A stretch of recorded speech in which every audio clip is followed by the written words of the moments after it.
The story begins in media res, with a 911 call. Immediate tension, no setup, no intro, just chaos and confession. 911, what's your emergency? The dispatcher's voice is calm, routine. What comes next is anything but. I think I killed my sister. The voice on the other end is young, trembling, and shattered. What? Sir, what's your name? Daniel Cross. Please, I didn't mean to. I thought I was dreaming. This isn't the beginning of a story. It's the chaotic, heartbreaking middle. There's no introduction, just a frantic 911 call from an 18-year-old boy named Daniel, covered in his sister Lily's blood, desperately trying to wake up from a nightmare that won't end. The dispatcher's instructions are clear. Wake his parents, start CPR, apply pressure. Through the phone, you can hear the raw sound of his grief.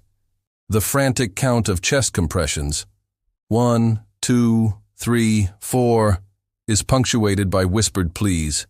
Please wake up, Lily, please.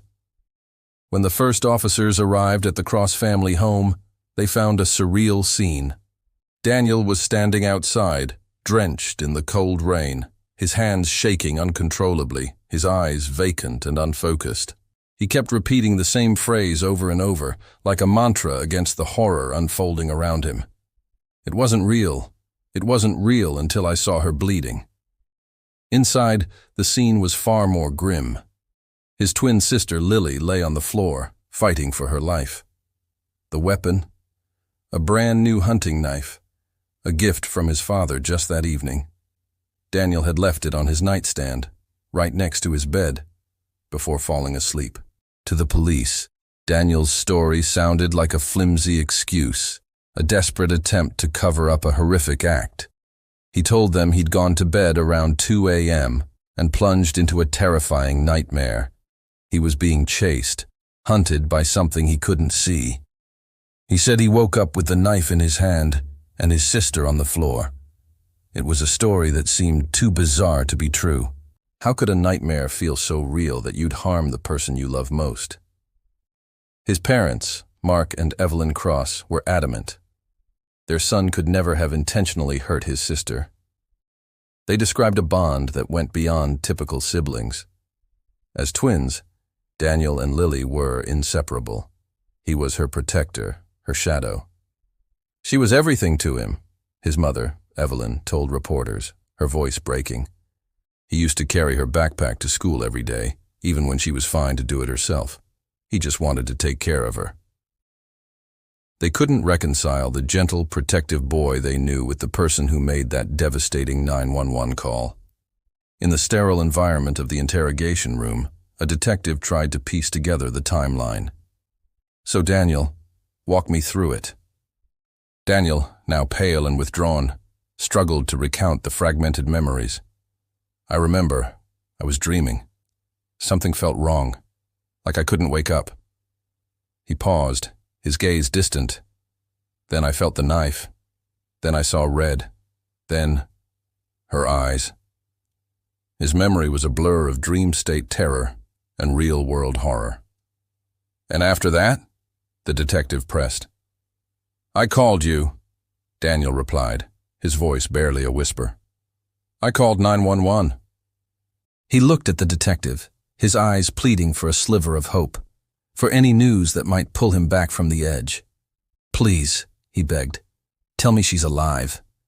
But the detectives didn't answer him. Not yet. They held back the truth for hours, letting the weight of the unknown crush him. Finally, the moment came. The words were delivered without emotion, a clinical statement of fact. Lily didn't make it. Daniel didn't cry, not at first.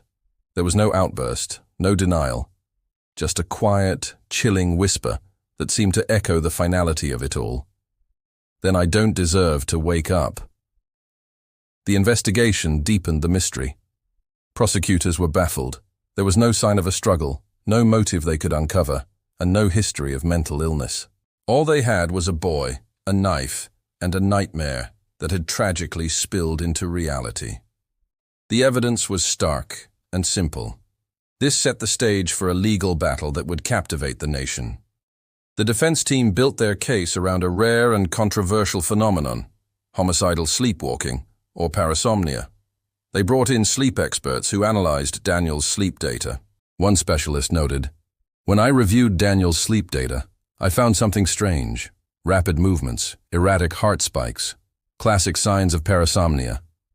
But even she acknowledged the troubling specifics of the case. But sleepwalking doesn't explain stabbing someone once, cleanly, in the heart. That takes precision. It's not the flailing, chaotic movement we typically see. The prosecution, on the other hand, argued for murder.